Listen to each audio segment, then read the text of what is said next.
All right, welcome everyone. Thank you so much for joining us this evening. My name is William Roca. I am the Director of Programs here at Village Preservation. Thank you so much for joining us for this presentation of Creating the Hudson River Park with Tom Fox. Before I introduce Tom, let me just tell you a little bit about Village Preservation if you are unfamiliar with us. We were founded in 1980, and we work to document, celebrate, and preserve the special architectural and cultural heritage of Greenwich Village, the East Village, and NoHo. We've secured landmark designation for more than 1,250 buildings in our neighborhoods, and we host over 75 free programs like this, webinars and in person. So if you are not already a member or would like to support the work that Village Preservation does, please take a look at that QR code on your screen, give it a scan, and it will take you to our website, villagepreservation.org. If you do, go to our website and you can check out all the other upcoming events that we have this month in June. And we have a busy June. Here's a small sample of what we have coming up. This coming Saturday, we have a family-friendly walking tour of Washington Square Park. And next Wednesday is our annual awards ceremony where we recognize great folks and institutions within our neighborhoods. It is free and open to the public. So if you're interested in any of the events that I just mentioned or any of the events listed here and several more happening in June, just head over to villagepreservation.org. Now, some quick Zoom housekeeping. During the presentation, you are free to submit your questions to the Q&A feature that you will find on your Zoom toolbar. Just go there, submit your questions to the Q&A or the chat as well if you'd like. But we'll be asking those questions to Tom at the end of his presentation. Now to introduce this evening's guest. Tom Fox has spent a lifetime developing innovative projects, facilitating public-private partnerships, shaping public policy, and spearheading efforts to revitalize abandoned waterfronts, protect nature, and reclaim vacant land in the city. He's received numerous awards from professional, civic, environmental organizations, has a Bachelor of Science in Biology from Brooklyn College, and a Loeb Fellowship in Advanced Environmental Studies from Harvard University's Graduate School of Design. Tom, welcome. It's so great to have you here. Oh, thank you. It's great to be here. I always appreciate the work of the Society, and I'm a former Greenwich Village resident, so I'm looking forward to speaking this evening. How do I again view? Just click to slideshow. You got it. And then play from the start. You got it. Thank you. Right. I will disappear in the shadows, but I'm here if you need me. Thank you very much. Well, you've heard the title of the book, and I've been working on the Hudson River Park in various different capacities for the last 40 years. Longer than 40 years ago, Manhattan was developed, and as you can see, most of the waterfront was filled in primarily for commerce. This is the original Manhattan and the new outline of the waterfront on the east and Hudson Rivers. To get vehicles up and down along the waterfront with the working waterfront, this is after it was abandoned. This is 1980, about 1980. And you're looking south. So to get cars up and down, they elevated a highway, the Miller Highway, in 1929 through 1947. And up until the 1970s, it moved over 100,000 cars a day. However, in 1974, a dump truck and a vehicle came through it at Little West 12th Street. And the city and the state had to find another plan for moving traffic up and down the west side. The piers were now redundant. Passenger ships had been replaced by jetliners to go to Europe. Manufacturing had moved to southern states because the labor was cheaper. The break bulk cargo piers on the west side were replaced by containerization when the Port Authority built large container ports in Newark and Bayonne, New Jersey. So the waterfront became an asset that the city and state looked to exploit. Battery Park City was built earlier, and you can see the landfill there. The proposal was to continue that landfill up to 36th Street and build an interstate highway that would bury under the landfill at different locations. This was called Westway, and a number of people, including huge numbers of people from the village where I lived at the time, and that's how I got involved, fought against Westway. Many of us were younger then, but we were passionate.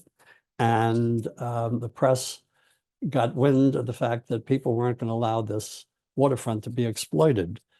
An 11-year legal battle ended up in the withdrawal of Westway from the federal highway system because of the Army Corps of Engineers' failure to do adequate studies on the impact on Atlantic striped bass, which at the time was a $200 million a year commercial and recreational fishery.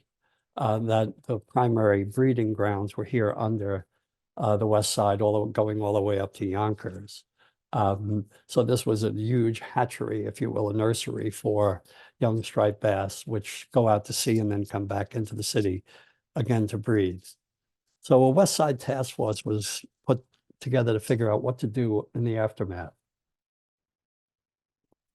Excuse me. And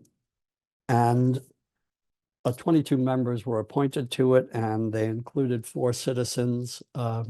We came up with a radical idea. Don't put the highway on the waterfront in the water. Put it on the land. There's already a right-of-way there. And let's map the waterfront as a park. They didn't want that. That was a little too big because they wanted to put 40-story buildings, still at that time, up at 36th Street.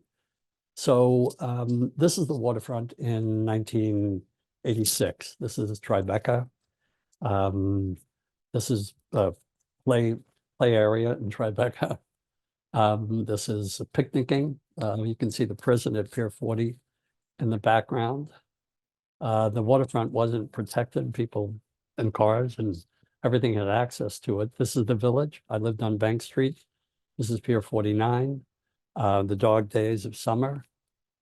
It was a place, the only open space in the village, so it was hugely popular.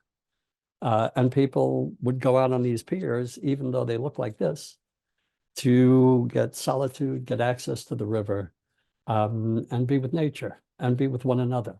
It was an era of great social change. This is Chelsea. There's a family out on the waterfront in Chelsea, or walking up the west side past the MTA garage there at Pier 57. There were tow pounds and concrete plants and bus garages and prisons and whatever you can think of in terms of sanitation facilities at Piers 97 and down in Gansport. And it was really quite, it went all the way up to 42nd Street again. The west side was different back in those days, or the same. And it stopped at 43rd Street at the time. The village had this kind of waterfront. Sorry for the out of focus picture. It's the only one I had. This is looking out towards the Gansport Peninsula. You can see the smokestacks are still there, as is the transfer station on the left and the ramp where the trucks went up to deliver their trash. But this is, you know, the drainage systems outside the meat market. Or not only was the land in bad shape, the water was horrible shape. There were sunken vessels, there was debris. So a movement started, a grassroots movement started in the aftermath of Westway with many of the Westway opponents and a new coalition of park advocates and neighborhood residents that wanted to open up the waterfront to the public for the first time in 2 centuries. So this is a demonstration that we had on Pier 45 to build a park. You can see that green ribbon that stretched all the way out to the tip of Pier 45 in the day. That was a stage where announcements were made, but this was not only neighborhood folks, this was civic organizations, from the Municipal Arts Society to the Green Guerrillas, environmental groups, mariners, labor unions. I mean, they began to understand that there were jobs in building the park. There was local businesses had food, and it was a real festive event, and it really helped to turn this idea of the task force, which the park, which the governor and the mayor were not happy with, into a reality. We had different areas where people could sign up to get involved in different activities. We did designs for the park. You can see Route 9A. We developed the roadway. I'm talking about the Imperial, we, all of us, collectively. This was a community-based event. I was a catalyst, but there were many, many heroes involved in this incredibly historic adventure. And they're all in my book. And anyway, the highway was built concurrently with the park. And after the demonstration, they set up a panel, 7 members, to come up with a vision for the waterfront. And we had meetings upon meetings, and after 3 years came out with a vision for Hudson River Park, and actually got the governor and the mayor to agree to capture the waterfront and make the entire waterfront a park. But there had to be a way to fund it. This is the 1980s, and our world was very different in terms of finances for the city. So they demanded outboard development in certain locations, and one of them was Pier 40. We decided that there were 3 locations within the park that already had 4 million square feet of built space and could be repurposed without affecting any of the open space or open water areas in the park. So we came up with an idea to generate revenue for the development of the park from the 3 areas that had built space, Chelsea Piers being another one of them, and Midtown being the last. And many of us saw this happening, accommodating public open space with recreation, and the developers involved saw this happening. They saw housing out there and marinas, and but decisions weren't made. The best thing you can do is not make decisions if you can't agree on something and both sides are pitched against one another. So this was a kicking the can down the road thing. While we were developing the plan for the park, I was at Harvard, and I found a study of Frederick Law Olmsted in the basement in the Francis Loeb Library. And it showed that Central Park had generated $4.11 million in revenue for the city above and beyond the cost of acquiring and building the park. And that Central Park was generating revenue for the city. And it was the same argument that Olmsted made in other places from Kansas City to Buffalo. So I was a member of the panel at the time, and the Michael Del Giudice, the chairman, agreed to look at a second source of funding, look at the inboard, because at the time, the inboard was warehousing, manufacturing, transportation, a lot of services that related to the piers, which were no longer functioning. So the piers were filled with municipal uses, and the water's edge was lined primarily, except for the village, really, with industrial uses or larger scale uses. So we thought if there was an investment of $1 billion or $1.5 billion in a boulevard and a park, what would that do to the inboard real estate values? And we did a study, and we showed it would be significant. So when we released our report, we suggested that as a second source of revenue. So you'd get municipal, federal, and state taxes. You'd get 3 nodes of development, and we'd have to have legislation that would keep that money in the park. And you would get a portion of the value of the increase in the property as it changed both density and use. This is the highway being built in Greenwich Village. It was quite disruptive. I don't know if many of you were there. I'm sure many of you were, but you can see the Gansevoort smokestacks are still there, and Chelsea Piers has been started. This is what they envisioned as the Hudson River Park bike path at the time, and the crossing at Christopher Street. And pretty much that's what happened. But there wasn't a park. Everybody was focused on the highway, and the money was there for the highway. So we had to advocate again and go to City Hall. And you can see a lot of your friends and colleagues here, Dick Gottfried, Fred Orenstein right up front there, Fred LeBeau from the Roadrunners Club. A great group of people, Ruth Messenger, fighting for a park on the Hudson River. And the governor and the mayor finally set up a Hudson River Park Conservancy, which was a hybrid of the city and the state. They didn't want to give up the property because they still had visions of something happening out there, I believe. And many believe that. And that fanned a lot of skepticism in Greenwich Village, because they had been fighting since Jane Jacobs for across Manhattan Expressway to Lower Manhattan Expressway against these big government projects. So there was a lot of skepticism at the beginning, and I was appointed the first president of the Conservancy. So the first thing I did, because nobody knew what the Conservancy was put banners up from 59th Street to the Battery. You may not have known what the Hudson River Park Conservancy was, but you knew where it was. We started with major projects. You needed money, so the Chelsea Piers became the first major project. And that was working with the State Department of Transportation to clear the piers. And we did clear them of police barricades, storage, sanitation facilities, bus garages, tow pounds, and redevelop them as a recreation center, with the money going directly to the park. So the use was consistent with public recreation and open space. It was for a fee, but the fee was generating money for the park.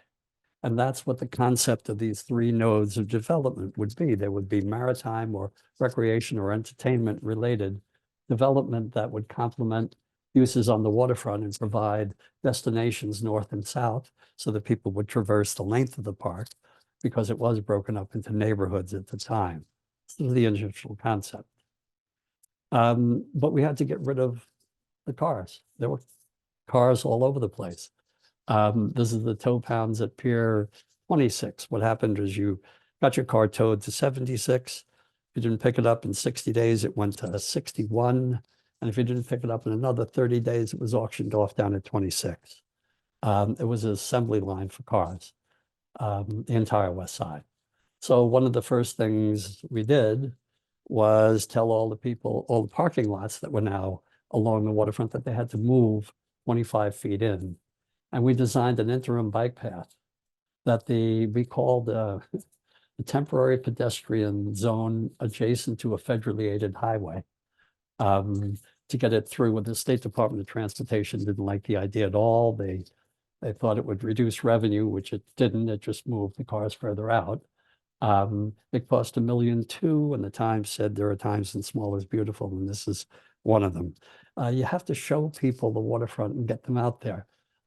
Despite the engineers saying nobody would use it, 10 years later, while the highway was under construction in Tribeca, this is how busy our interim bike path was. And that fence has been recycled. The Pier 101 in Governor's Island, we built it in sections.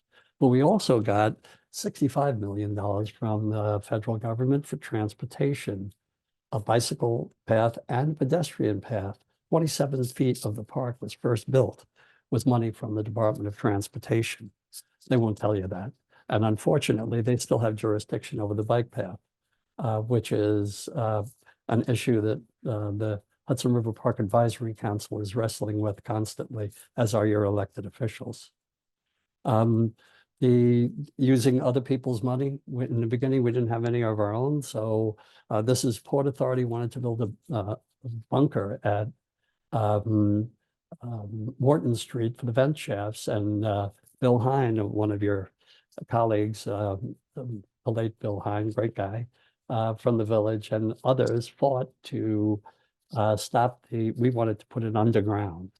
But the Port Authority finally agreed to build something above ground that was designed, that presented the first plaza actually in the Hudson River Park, was built with Port Authority money. The Holland Tunnel needs to be protected. You can see the remnants of Pier 34 on both sides. So the Port Authority wanted to build piers. We said, sure, but you have to build two of them, and you have to have public access on both of them. We had to fight them for the public access on the south side. And in fact, the north side is actually in the village, because you can see it's north of Canal Street. And that's been closed to the public for 25 years. That's low-hanging fruit in the future. The southern pier looks like this. And that's just simple design stuff. It's not changing the function. You can still drive a fire truck down here if there's a problem with the vent shaft. You can still evacuate people. You have to have function. We proselytized at the green markets at Union Square, and we opened up Chelsea Pier, Chelsea Waterside Park, a temporary funky little open space with basketball courts. Our chief financial officer even went swimming with the river project to show that we were part of the team. We did interim improvements on the piers. This is Opera on Pier 25, and outriggers being launched.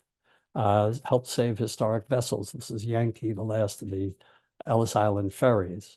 Did everything from fishing programs to dog contests to bring people to the waterfront, get them to embrace the waterfront, because it's our waterfront and we all have to work to make it work. This was our vision for Lower Manhattan, Pier 25 and 26, Pier 32, making it a nature island, and you can see the two finger piers on 34. That's what happened. This is the village, and this is what happened in the village. The thing that's missing is Pier 42. And I'd tell you guys that that's the future. The pier bed of Pier 42 and Pier 49 are still there. So both of those piers can be rebuilt because they're pier banked, if you will, because the piles are still in the water. The future is ours to capture. Excuse me. The Pier 54, you can see, was to be a historic pier hosting this is where the Lusitania left from, and where the Titanic survivors docked. So this is a historic pier, and we wanted to celebrate the history of the waterfront there. You can see Chelsea Piers as a development area, and further north, up at the Intrepid, was the other area that we thought would be generating revenue for the park. The problem was EDC and Mayor Giuliani took the passenger ship terminals, 88, 90, and 92 and 94, out of the park after this plan was made. So the northern end, that's Clinton Cove, was truncated significantly, and there's actually, EDC is building a movie theater there, believe it or not. That's part of the challenges of the park. The effort to commercialize it never ends, never ends. This is what we saw Pier 40 is looking, some of us, the green guys and gals, saw Pier 40 is looking like this. It's a mixed use. This is 25 years ago, 30 years ago. We saw the villages looking like this. Pier 90, Pier 42 is there. We did envision things that were pretty radical. This is 23rd Street, and Chelsea Waterside Park wanted to park there, and we thought that's a good idea. And we suggested this type of a park, which actually, you'll see, got built.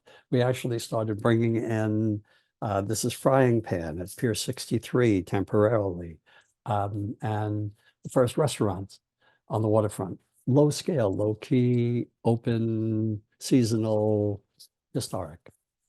Then in 1998, the Hudson River Park Act was passed, and Pier 45 was celebrated.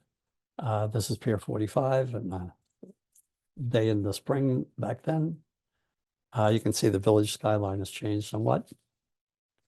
But I then joined a group called Friends of Hudson River Park because I had been told by Pataki that I was no longer needed on the west side.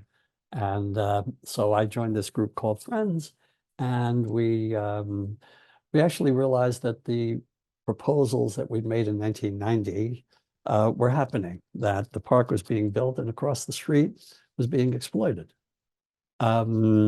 which is, you know, the real goal of preservation is to make change that makes sense, not this type of thing. So we decided that we'd look at the real estate values directly adjacent to the first portion of the park, which cost $75 million to build. And that was in Greenwich Village. The park was built there first because the village were the biggest skeptics. And building a park there and showing the public what it could be like was a plan to begin to show that we could respond to community needs and community desires, which is why the public open space in the village is open space. But we found that that $75 million generated $200 million in increased real estate value in adjacent properties. And what we noticed in the press was that what was happening all along the waterfront, that residential properties were now very, very popular. So we tried to, again, get a neighborhood improvement district started in 2008, 2011. It didn't happen, and the powers that be in the Hudson River Park Trust decided that there would be a better way to go. And but in between, Friends also sued the sanitation department to get the buses off Pier 97 and Gansevoort Peninsula. And 2 bus garages were built at Spring Street and 57th Street in response to that. And Gansevoort is now being developed as a recreation area, and 97 will open this spring. That lawsuit by Friends actually generated $21 million for the Hudson River Park Conservancy because sanitation had to pay a fee for not getting off in time. Pier 40 has become an incredible resource for the local neighborhood. And across the street was the St. John's building, St. John's Terminal. The trust was formed and it embraced the waterfront. A new organization was formed, and it was a state authority like the Hudson River Park Conservancy was. And they really embraced the waterfront. The bicycle paths have really, and the landscaping in the park have been done wonderfully. The waterfront, I love the little blue lights along the waterfront, is heavily used.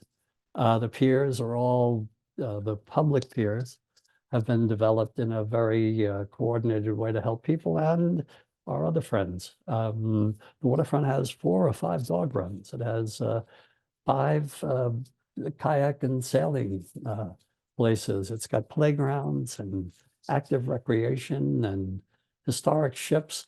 It's actually an incredible feat that we, the people, managed to get all this done, but there's still controversy in the future.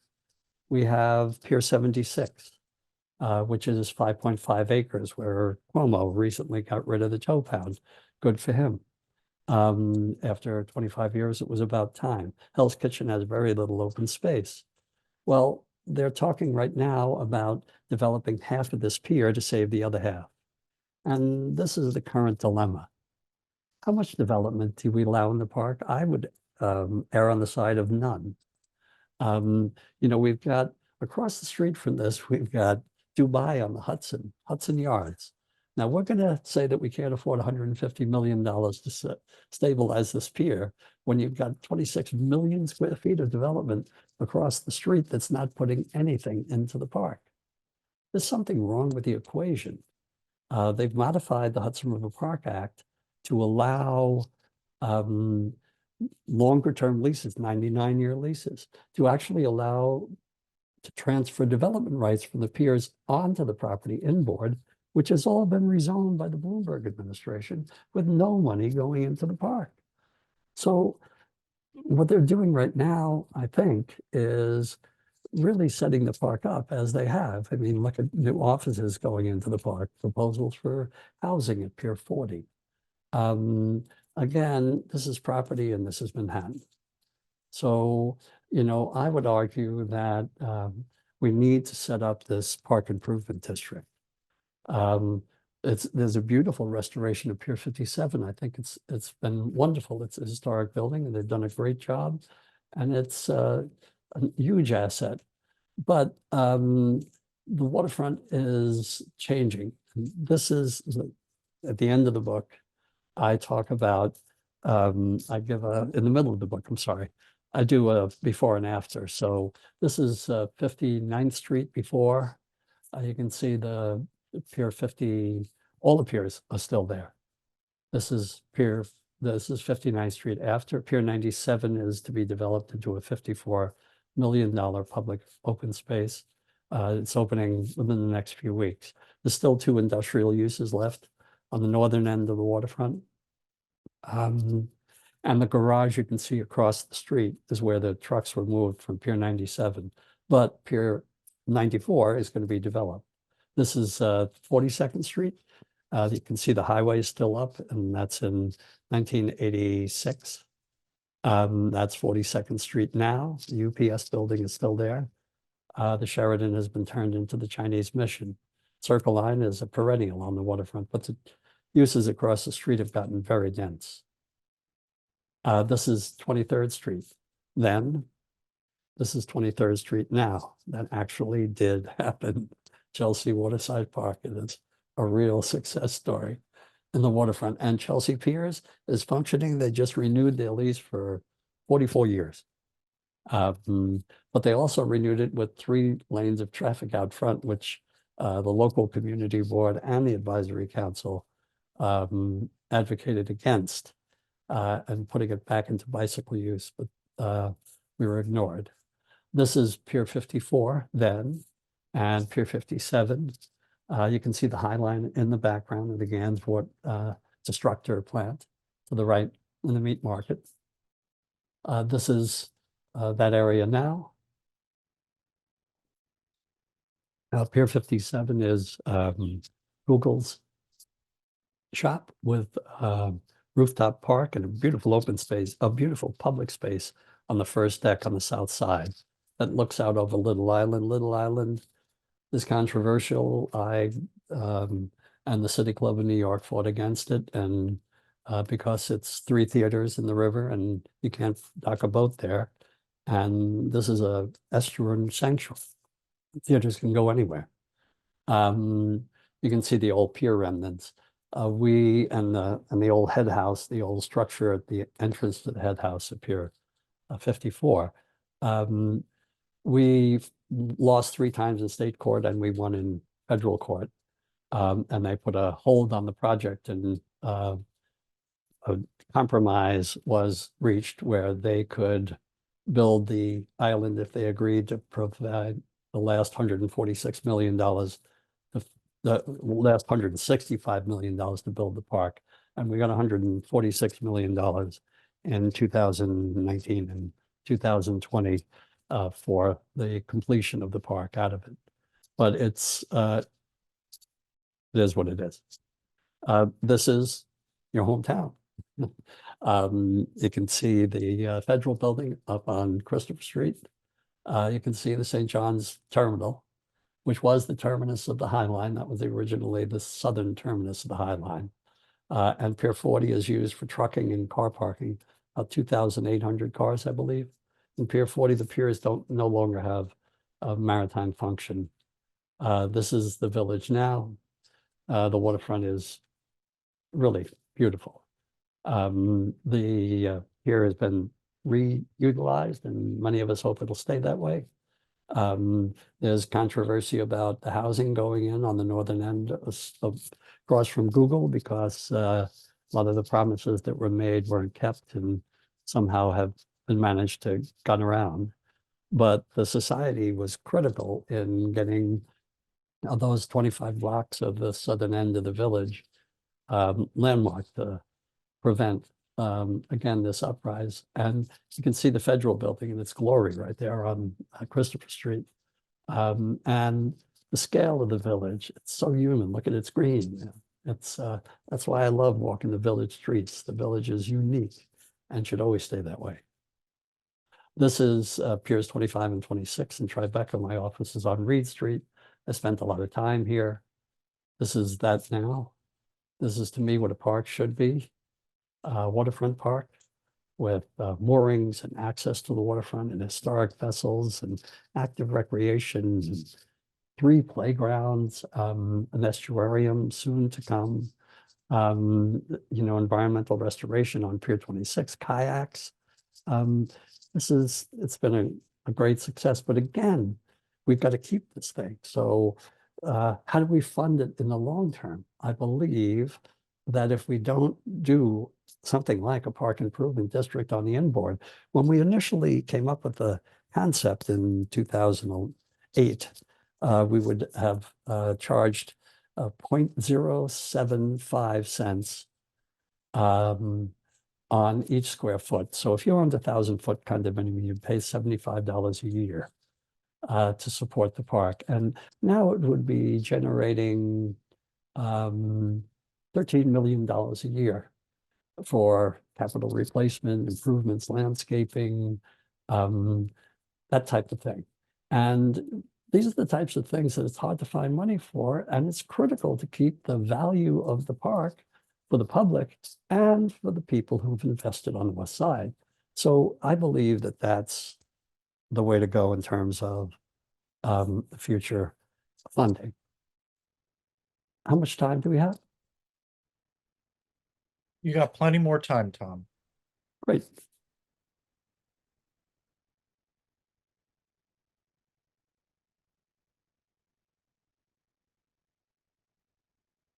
Hold Just go ahead and click escape and you can get out of your slideshow. on. Okay. And And then then I just can stop do sharing your screen if you want to share share and your other then presentation. Yeah. and then start share again and Yeah. get rid of the other one. Yep. Thanks. Perfect.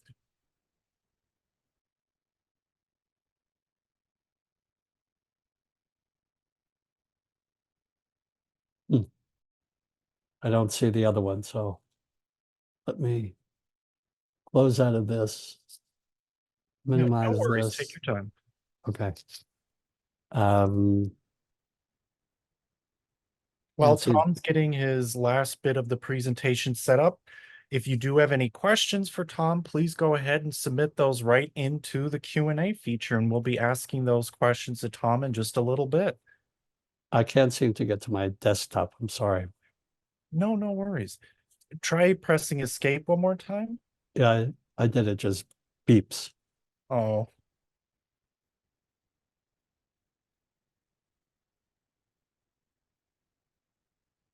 Okay.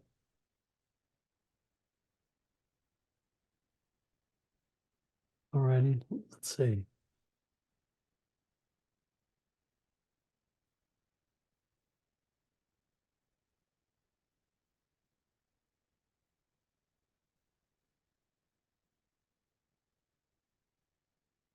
Hmm.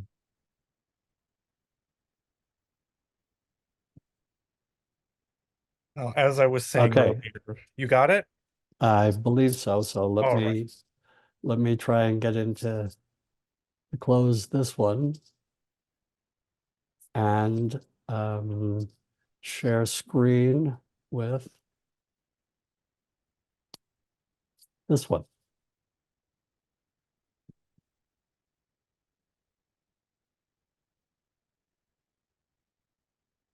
There we go. There we go. All right, now I can't see that slideshow thing because of the screen share. There we go.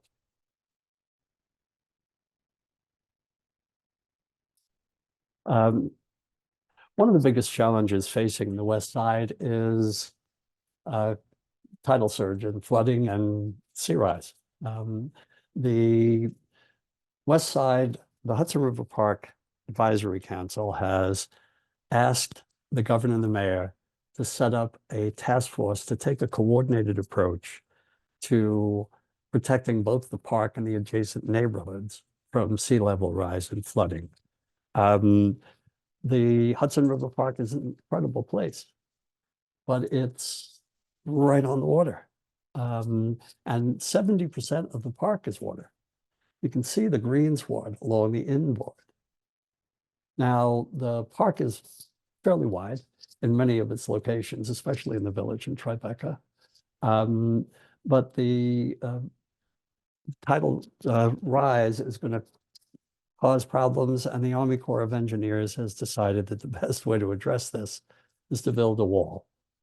They've proposed a 12-foot high wall. This is at Christopher Street, actually, running 3.6 miles along the waterfront 3 miles along the waterfront to 36th Street. And these doors would be closed by someone at some time prior to a storm, I'm told. But it would destroy not only the park, but the river access that we've fought for the last 40 years to get. So the Hudson River Park Advisory Council had a unanimous request to the governor and the mayor and to the board of the Hudson River Park itself. And an inclusive design that takes the Army Corps and works with DEC, DEP, Hudson River Park Trust, the Department of Transportation.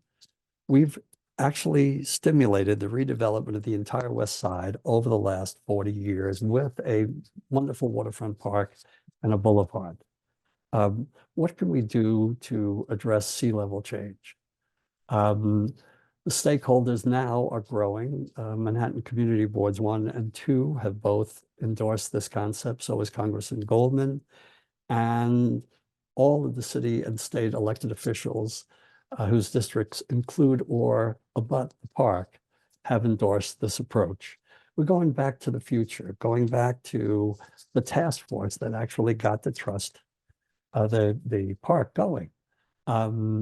It just included all the stakeholders and said what should happen. And it has to have meaningful community participation like the first one did. There's still an advisory council, which was set up 40 years ago.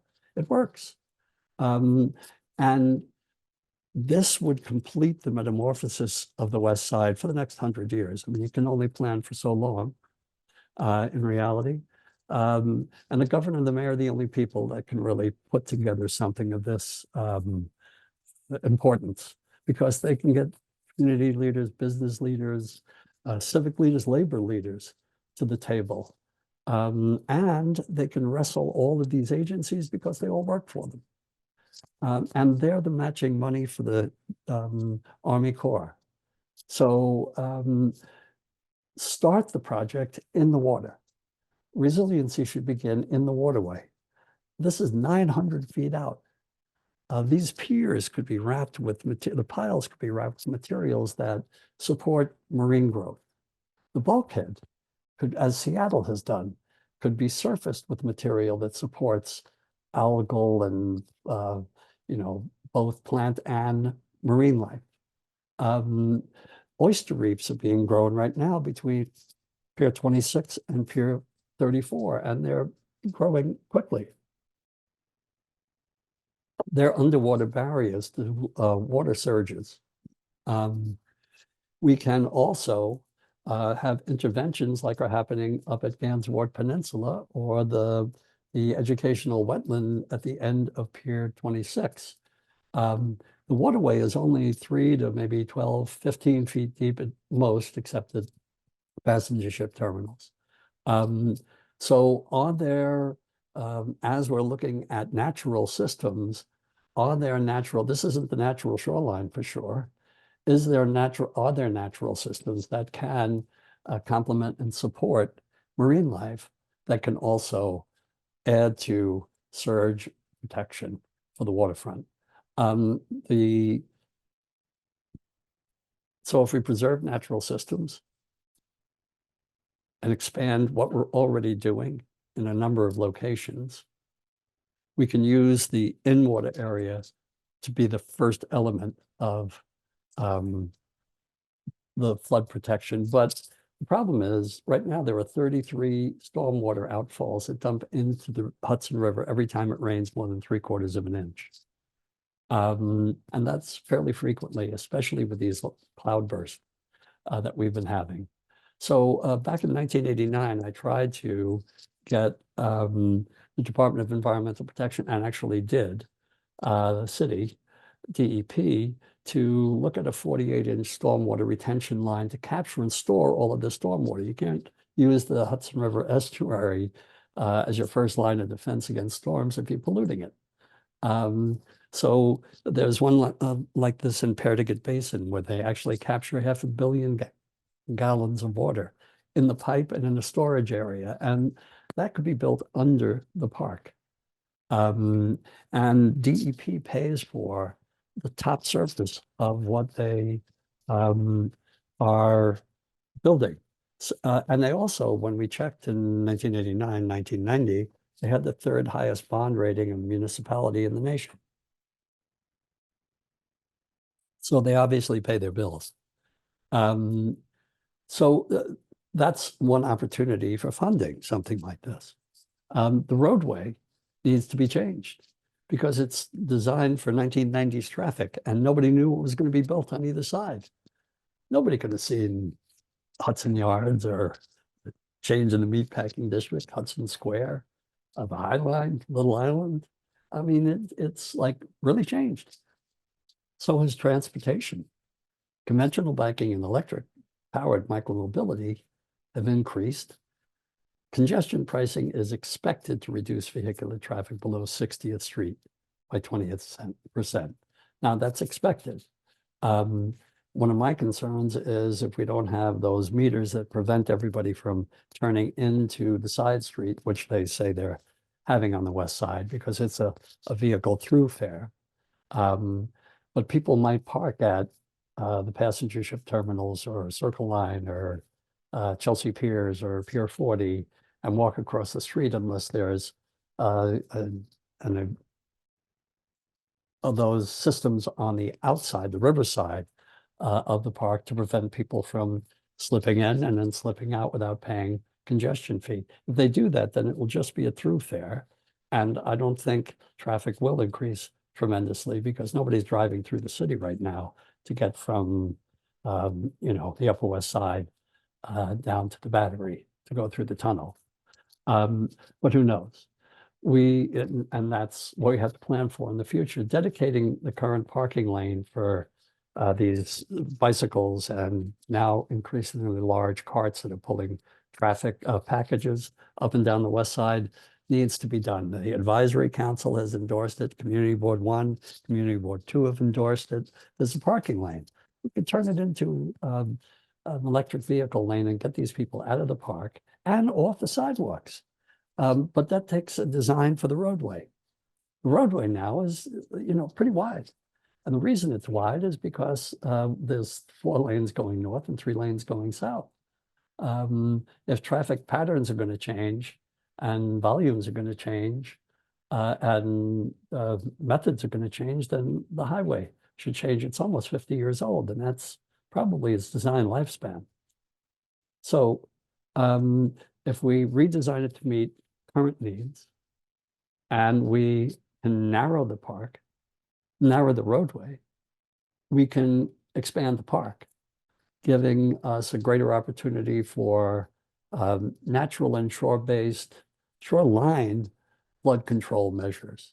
They said they have to build walls not 12 feet high. Well, a berm reinforced with concrete that's 12 feet high on a wider park is a much less rise for a person. And if they undulate, again, I don't know what it would be designed like. You'd have to set up a task force and you have to get the best minds to look at it, but this is really worth it. I mean, this is like, how are you going to save the West Side unless you do something like this? Building a wall is not really going to cut it. Vehicles are getting less polluting. And if there's less traffic, we could remove the median, which was put there to give you a rest between 7 lanes of traffic. If there were 5 lanes of traffic, maybe they wouldn't need medians. So we've got to look creatively at the west side. 14th, 23rd Street will be a challenge because it's very close. They cut out the waterfront to build piers at Kennard, used in 1912 or 1890s. So, you know, in Amsterdam, in Holland, they have berms that have under them parking facilities and or stormwater retention, a holding area. So maybe there's something elevated there over the top of a landform that serves as stormwater retention. Something has to be looked at that's more creative than a wall. Who's going to pay for it? There's a new federal infrastructure act that has $110 billion for transportation and supports alternative transportation. DEP issues its own bonds to build water facilities. And we passed that Environmental Quality Bond Act, or Environmental Bond Act. So we have billions of dollars available and tens of millions for the estuary. And the Park Improvement District could support the maintenance of the park improvements. With DEP, you know, maintaining its assets, and Mother taking care of the environmental improvements, this might be able to work. And the berms could be landscaped and look like the park does now. Because we don't want to lose these views of the river. We don't want to lose access to the river. We don't want to lose the use of the river. Because it's where we can be ourselves. It's critically important public space. Public space is the most important space in the city, for any number of reasons. Thank you.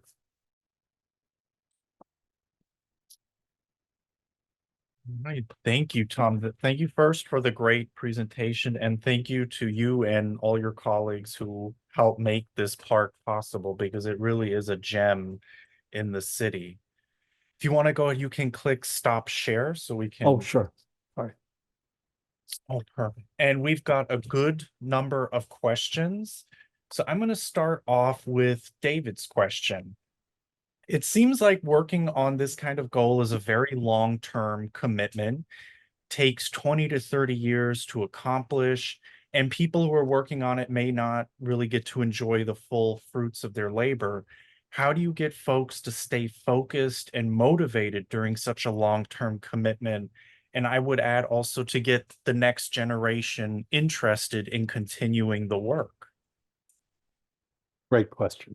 I wrote the book to get the next generation interested in doing the work, because it's exciting, it's challenging, it's fulfilling, and I'm just particularly focused on this issue. I fell in love with it when I used to walk down Bank Street, and I know I got married and we had a child and had to move out of the village because I couldn't afford it, even though I was in a rent-controlled apartment, $495 a month.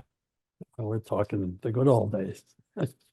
On Bank Street, with a fireplace. No doubt. Anyway, not everybody has to be in it for the long term. You can be in it for a day. You can volunteer to go out and pick up trash or plastic or plant a flower. You can, if you have the means, you can fund a bench, you can plant a tree, you can contribute to the Hudson River Park Friends. You can volunteer through the Hudson River Park Friends. Many of us who started have passed. I was a younger one, thank God. But I remember Ross Graham from Community Board 4 always saying that, I just hope we live long enough so they could wheel us down the waterfront in our wheelchairs. And she was Fred Orenstein's chief of staff at the state senate. And she, in her 90s, she was 88, she was walking to Chelsea Piers to swim every day. So I thought that was pretty cool. You know, and a lot of the proponents have seen their visions come through. Kathy Drew in Tribeca, who started the River Project, and was is an oceanographer, and she was diving off Pier 26. She's been doing it for 40 years. And now the River Project is part of the trust. And they have a staff of like 9 with ecologists and universities coming to study the waterfront. So, never let your dreams, never let time be an obstacle to implementing your dreams. But the problem nowadays is people see the park, this particular park, and they say, oh, it's great. It's always been there. No, it hasn't always been there. What I've just shown you is it wasn't there before. And anything that comes can go. So how do we get the next generation involved in stewarding the waterfront? And that's a contemporary problem that transcends this particular conversation, because electronics and distractions have taken people away from nature. And there's so many studies recently that show how important nature was, especially during the pandemic. Being on your iPhone didn't help you, but going for a walk in the park did. We're animals, basically. So it's appealing to human nature. And I think once you're connected, like the River Project, the downtown boathouse at Pier 26, they have taken their 500,000th person on the waterfront. They give free kayaking lessons. And you get a half hour. You get taught how to use the kayak at the pier. You're having life jackets, and you're out and kayaking around in a protected embayment. You can't go out into the river for half an hour. And, I've seen families and school kids and old folks out there. Kayaks they sit up on kayaks, but this is a public service. This is a nonprofit. And that's the other thing, is you can get involved in local nonprofits like the society here. I believe strongly in supporting organizations that beat the drums about things that are happening, because one of the losses we've seen today, and I'll answer the next question after this, is that local media is not as involved as it used to be. There's not as much local media. It's been bought by larger, and like many things in the world, it's been bought by larger and larger entities that kind of homogenize the news. I mean, the old Villager was a Villager newspaper. It's less village centric, in my opinion now. At West 42nd Street, there's a very active West 42nd Street. That's important. Electronic information that comes out every day. Phil O'Brien writes the online newspaper. So there are local newspapers that do cover local issues, but the best way to know about local issues is to get involved with your local nonprofit organization or your local community board. I mean, there's 50 members of the community board, and they come from the public. And if you want to get involved that way, that's another avenue to exercise your responsibility as a citizen, quite frankly, and contribute to the world we live in. Yeah, here. Thank you. We have a couple of questions about Route 9A. What is the likelihood of repurposing Route 9A for further upland recreational use or micro-mobility? And is Route 9A signed out anywhere in Manhattan? Probably not. It's called the West Side Highway colloquially. If you believe Mayor Giuliani, it's Joe DiMaggio Way, or things have a way of changing over time. But Route 9A is the official state designation, and it is a state roadway, and it's a federally aided state roadway, which means that they pay 80% of whatever cost goes into the roadway, which can include landscaping. So one has to look at regulations creatively. Um, there is a lot of room for, I used to have a button back in the 70s, I can't find it these days. It said, if the people lead, eventually the leaders will follow. Um, it's, uh, it's important to express yourself. And I think that, the village is a perfect example of a place that expresses itself in so many different ways. Um, so I think the chances are probably 50-50. I'm an optimist. There's jobs in it. We're talking about overall $2 billion worth of improvement on the west side. The highway's reaching its design end. You got to replace it sometime. There's been billions of dollars of investment on the inboard, and people have moved there. And 17 million people a year use the park. So this is an important part of New York City. This is, and the tax base for the city. You imagine flooding the west side? Nah, not a good idea.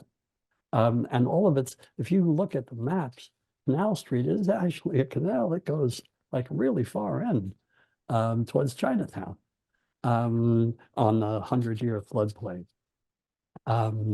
So, I think it's a very serious issue, and I think the politicians don't have an answer because the wall is an engineering answer which doesn't have any chance of getting funded. So I think Congressman Goldman and Congressman Nadler, neither of whom are shy, and the elected officials on the west side, which I would encourage you all to call and suggest they support, the mayor and the governor putting together a task force like they did to create the park to look at the future of the waterfront given tidal surges and global warming. Next question we have is, why has the Finger Pier north of the Holland Tunnel vent structure been closed to the public, if you know, for so long, and what are the prospects of opening it up? Well, you're talking about the North Finger Pier on 34. I'm sorry, I just got a little message, so I got distracted.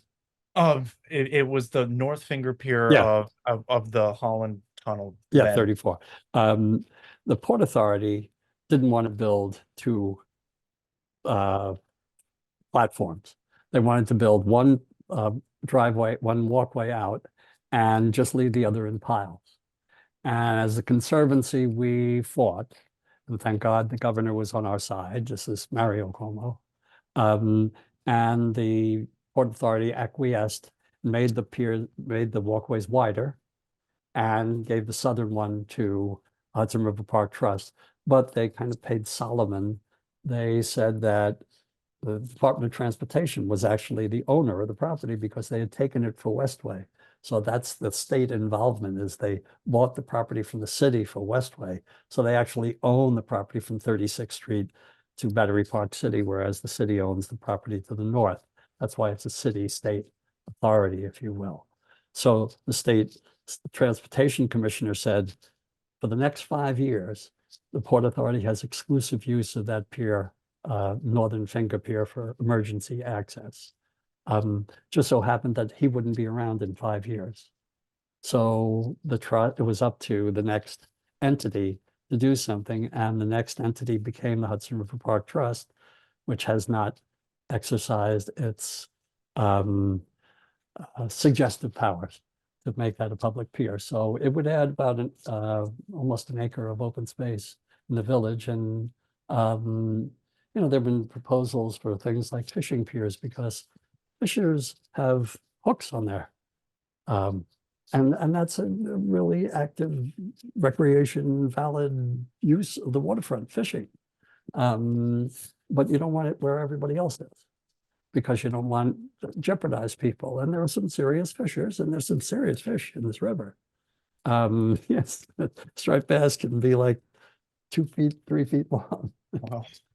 Coming in from the ocean, 2 feet long nowadays, probably. Big ones. Anyway, it's a so There are all sorts, if you have an acre of land, what do you do with it? I'm sure somebody could figure it out, like the public. So I think that's low hanging fruit. Also, Pier 42 and Pier 49. I'm a former Bank Street resident. Pier 49 was my pier. Um, that pier is still, piles are still in the water. So it could be rebuilt in the future. So could Pier 42 be rebuilt in the future. So you can imagine another like 3 acres of open space in addition to the finger pier on 34. That would be for the village for the future if, again, we started to look at the waterfront as an asset and got involved with its future. And that's, I think, what society is focused on, rightly what it's focused on. And historic preservation in the village on the waterfront, these piers used to be maritime activity. When I first came to the village, there was the John Bound 1 and John Bound 2, which were training ships for Maritime High School and the Board of Education at Christopher Street. Those are the last ships I saw on the waterfront, but there was chock-a-block, cheek to jowl ships up that waterfront at one time. So having the piers back and using them for education and public open space or historic preservation would be magnificent, but it takes advocacy. Fascinating. Absolutely. Right. We have another question here. What is the relationship, formal and or informal, between Hudson River Trust and the Friends of Hudson River Park? The original Friends of Hudson River Park were established in 1999 to advocate for the park. We're the people that sued to get rid of the sanitation facilities. We're the people that raised, probably $8 million for the park. And our chairman, Douglas Durst, donated probably $5 to $10 million himself. And first playground in Chelsea. We advocated for the $75 million in public funding from the World Trade Center relief to go into Tribeca as the public voice. And we also sued the trust. Sometimes you have to do that if you're an advocacy group. In 2011, the trust leadership changed, and a woman named Madeline Wills from the Economic Development Corporation came on board, and Diana Taylor became the chairwoman. And the priority became more of a development type of priority at the time. So the staffing changed as well. And they wanted Friends to become a fundraising group and have influential board members. And most of us were the mariners and community folks and planners and hustlers like me who were on the west side. So we resigned, and because they threatened to set up another organization to compete with Friends for fundraising. And, we were doing okay, but, that wasn't our basic. We weren't there just to raise money for the trust. We thought if we leverage money from public entities, that would help the trust, which we did. Anyway, it became a different organization in 2011, and you had a $25,000 give or get to be on the board. So the types of individuals on the board were the type of people they were looking for, which were more connected people in the financial or social or media or other worlds that could help the park, which is another approach to raising funds other than what our approach was. So the name flopped around. It became Hudson River Park Friends instead of Friends of Hudson River Park. And their emphasis is more on fundraising from private individuals, corporations. They have gala every year. They have a great playground group. They funded that aquatically zoomorphic sturgeon down on Pier 26 as a playground. Beautiful place. So, they do their job, but there's nobody advocating for public funding for the park. And what they've done instead is change the legislation so that there's now air rights from the piers that can be transferred inboard. So not only did we rezone the entire west side to commercial offices and residential primary uses, but we now have another tool to increase the density even further by transferring air rights from the piers inboard. So we're going to put the park in shadows. I mean, that's not the way to develop the park. The way to develop the park is to protect the park and to say to everybody inboard, okay, you want this forever? Pony up. Small amount, but pony up. It's in your direct interest. It's in the public's interest. Look at it as philanthropy if you want. $75 a year for a 1,000-square-foot condo within 3 blocks of the park. I think people could probably hack it. I don't know, because they're the people that primarily use the park. I don't think it's disproportionate. But, that's up to the public to decide. There are 68 business improvement districts in the city, and the first one has now had residential added to it instead of just businesses, because the model is the investment goes into specific use. Hudson River Park, maintenance and operation, because if you don't maintain it, it's easy to get capital money. You can get a grant from the federal government. You can apply for this, that, and the other thing. But maintenance, everyday maintenance, that's difficult stuff. Fascinating. All right, this will be our final question for the evening. As the park was taking shape, did you take inspiration from any other cities around the country, around the world that had also suffered similar fates of their waterfront? And has New York's Hudson River Park been a source of inspiration for other cities in the US or around the world? Yes. One help. I think that there are very few new ideas as we're observers. And you take an idea and you adapt it to your own particular situation. So, I always thank the people from whom I get ideas, but the biggest idea is community participation. And that's unique to this particular project. The level of community participation and the emphasis of the project, beginning with community opposition and then agreement, was really unusual. But yes, there are wonderful waterfronts around the world. I had the pleasure of being the president of the International Ferry Owners and Operators Organization for a while. I also started a water taxi company. I used to be a Navy guy.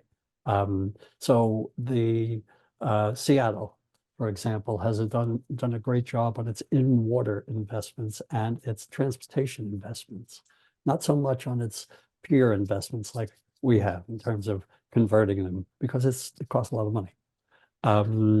The changes in Belfast in Ireland, actually the struggles in more waterfronts that are cut off from their neighborhoods, like Naples. It's cut off from its waterfront by its industrial past, which can and should be changed. And you can see it, but you can't see it because it takes, but it's starting there. I think this is unique. Brooklyn Bridge Park, I was a founding co-chair of the Brooklyn Bridge Park Coalition. The New York waterfront with its breakbulk piers is somewhat unique. Most waterfronts have linear edges without these protruding spaces, which are expensive to maintain, but also add a great amount of public open space. This park has been emulated by many other places, and the problem is right now is that its funding mechanism is screwed up. Excuse me. They're beholden on annual appropriations for this, that, and the other thing, and the capital is in the bank, so to speak, because the amount of money needed to finish the park, given the development that's required, is there, except for Pier 76. And Pier 40. These are the two major pieces of the park need to be worked out in the future. What do we want there? Those are the big questions. This is the future of the park, the next 10 years. And the reason why this took 40 years is because everybody agreed what they wanted in Central Park, and it still took 25 years. nobody agreed what they wanted on the west side when we first started. So 40 is not too long a time, really. Yeah, I think the quote of the evening is like, don't let time be the obstacle. Don't let time be the obstacle. Well, Tom, I think we could be here all night because we can feel your passion and commitment to this, and would Thank you. love to hear you speak all night. But I wanted to just say a big thank you from behalf of the audience and behalf of myself for this great presentation and for taking the time to talk with us this evening. Thank you everyone for joining us this evening. Please go out and purchase Tom's book to learn even more about this incredible story. So I'm going to wish you all a good night and another big thank you to you, Tom. Thank you very much for the opportunity, and get out there and get involved. Absolutely. Yeah, those are the other words. Get out and get involved. Don't let time be the enemy. So thank you again. Good night, everyone. Be good.